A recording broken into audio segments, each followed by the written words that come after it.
அல்லாஹ் கொடுத்த அமிர்தம். நீண்ட நாள் ஆயுட்காலத்துக்கு அல்லாஹ் வந்து நம்ம மனித குலத்தை காக்கிறதுக்காண்டி அனுப்பிச்ச ஒரு உணவுப் பொருள்ன்றாங்க. சர்க்கரை நோய் வராமல் தடுக்க, வந்தவர்கள் அளவு குறைக்க, இது நோக்கி ஒரு வேட்டையாடுற மாதிரி வச்சுக்கோங்க. நம்ம பாலை உர ஊற்றி தயிர் ஆக்குவோம். உர ஊற்ற தயிர் ஊற்றாம இந்த கெஃபிர் கிரைன்ஸை ஊற்றிட்டோம்னா அது கெஃபிர் ஆயிரும்.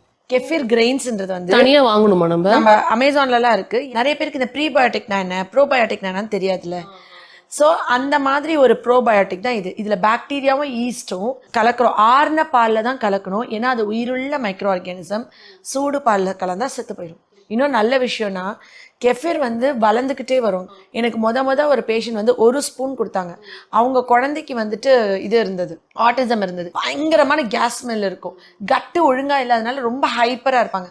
யோசிச்சு பாருங்களேன், ரெகுலராக தயிர், பழைய சாதம், இந்த இட்லி, இந்த மாதிரி ப்ரீபயோட்டிக் ப்ரோபயோட்டிக் உள்ள உணவு சாப்பிட்ட குழந்தைங்களுக்கு கிரேவிங் ஃபார் ஜங்க் ஃபுட்ஸ் இருக்காது. It's open challenge.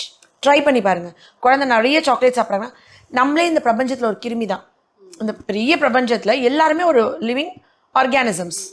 யோசிச்சு பாருங்க. அதில் நம்ம வாழ்கிறதுக்கு நல்ல கிருமியும் இருக்கும், நம்ம உடம்புல கெட்ட கிருமியும் இருக்கும். இந்த நல்ல கிருமி நம்மளுக்கு கிரேவிங் கொடுக்காது. கண்டதையும் ஒரு பசிக்கிறதுனால ஏதாவது ஸ்நாக்ஸ் சாப்பிடணும், ஒரு கண்டதையும் சாப்பிடணும், ஒரு நொறுக்கு தீனி சாப்பிடணும், அந்த கிரேவிங் கொடுக்காது. இந்த கெஃபிர் வந்து ரெகுலராக நீங்கள் குழந்தைங்களுக்கு கொடுக்கும் பொழுது அவங்க கட்டில் வந்து நல்ல ஃபஸ்ட்டு 4 நாள் வந்து வயிறு கொஞ்சம் ஊற்றிட்டு பேட் ஸ்மெல்லோட கேஸ் போகும். ஏன்னா இது பேட் பாக்டீரியாவை கொல்லும்.